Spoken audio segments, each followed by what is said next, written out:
Most gardeners think adding compost alone will fix every problem in their soil. I've seen it countless times. People pile on compost, watch plants look okay for a season, and then wonder why yields plateau, leaves yellow, or the soil compacts again. Adding compost alone often gives temporary growth, but doesn't fix soil problems. When I started experimenting with compost in raised beds, I was thrilled to see immediate results. Tomatoes looked fuller, cucumbers grew faster, and lettuces developed deep green leaves. But by the second season, I noticed the soil itself wasn't improving. It still clumped after rain, dried out quickly, and my root vegetables weren't reaching the depth I wanted. This is the common trap. Compost provides nutrients, but it's largely food for microbes and a source of minor organic matter. Over time, if your soil is poor, low in humic content, lacking cation exchange capacity, or structurally weak, the benefits of compost alone plateau. Plants may grow, but the soil itself remains fragile. Humus is the missing piece that transforms a soil into a living ecosystem. Humus is fully decomposed organic matter that is stable in soil for years. Unlike fresh compost, which breaks down rapidly, humus improves water retention, enhances nutrient holding capacity, and encourages beneficial microbial activity. In practical terms, this means your soil can absorb more water without compaction. Nutrients stay available longer, and roots can penetrate deeply without resistance. In one of my raised beds, I applied about 2 inches of humus over a 4 by 8 foot bed and incorporated it lightly into the top 6 inches of soil. Within a few weeks, the soil held moisture like a sponge, and I noticed carrots and beets developing roots that were twice as long and straighter compared to beds with compost only. The longer the decomposition, the more humic substances develop. In raised beds, mixing 1 to 2 inches of aged humus with your existing soil once or twice a year is far more effective than repeated quick compost applications. Compost is a short-term boost, but humus is long-term structure. Think of compost as immediate nutrition for plants and microbes. It's high in nitrogen, phosphorus, and other nutrients that plants can access quickly. Humus, on the other hand, is a structural investment. It binds soil particles into aggregates, increasing porosity and water infiltration while reducing erosion.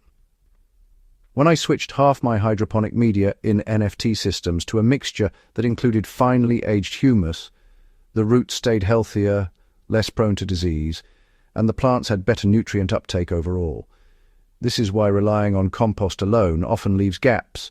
The plants grow, but the soil remains vulnerable to compaction and nutrient leaching. For small backyard gardens or raised beds, a practical ratio is about 2 inches of humus incorporated into the top 6 inches of soil each season. Mix it well, but avoid over-tilling.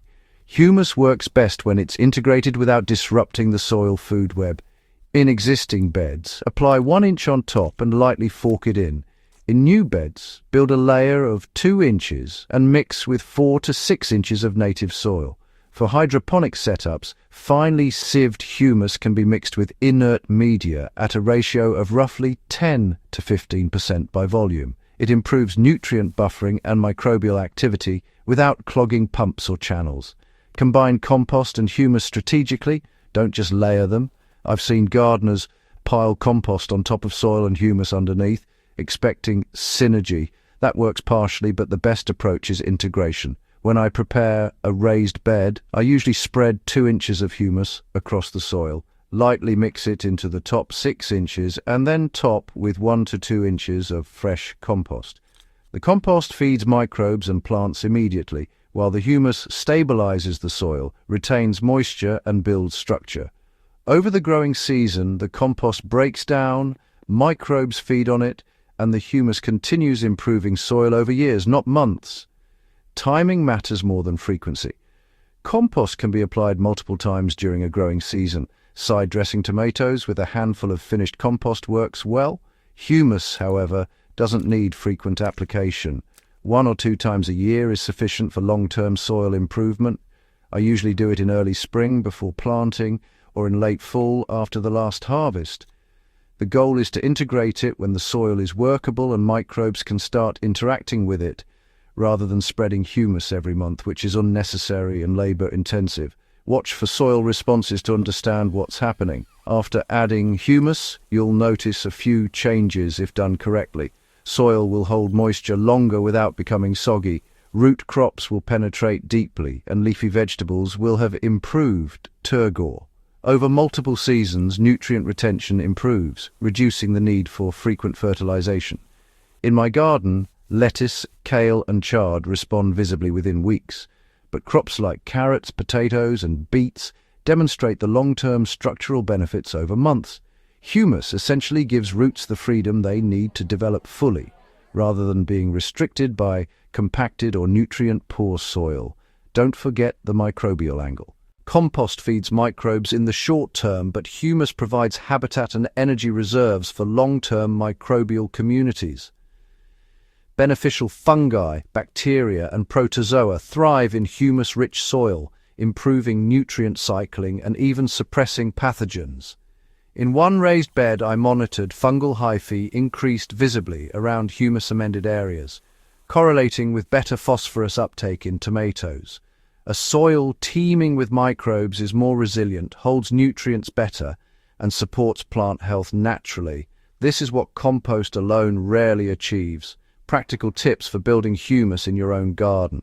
Start with high-carbon, high-fiber material, leaves, straw and woody plant matter. Mix with finished compost and let it decompose fully over a season or more. Turn occasionally to maintain aeration and monitor moisture to keep it damp but not wet. Once it stabilizes into a dark, crumbly substance, it's ready to apply. For gardeners using raised beds, adding 2 inches of this humus annually builds structure faster than relying on compost alone. For hydroponics, ensure it's sieved and free of large particles to avoid clogging, and mix at 10 to 15% with inert media. The takeaway is simple. Don't treat compost and humus as interchangeable. Compost accelerates plant growth, humus builds the soil. Use both strategically. Apply humus for structural integrity and microbial health, and use compost as immediate nutrition. This approach solves the problems many gardeners encounter: soil that improves for a season, then declines, roots that struggle, and nutrient leaching. Over years, humus transforms your garden into a resilient, high-yielding system that requires less constant maintenance and fertilizer input. If your garden has been growing, but your soil still feels fragile, or your roots aren't reaching their potential, humus is the solution that compost alone can't provide. Build it, integrate it, and let it stabilize your beds while compost feeds your plants season by season.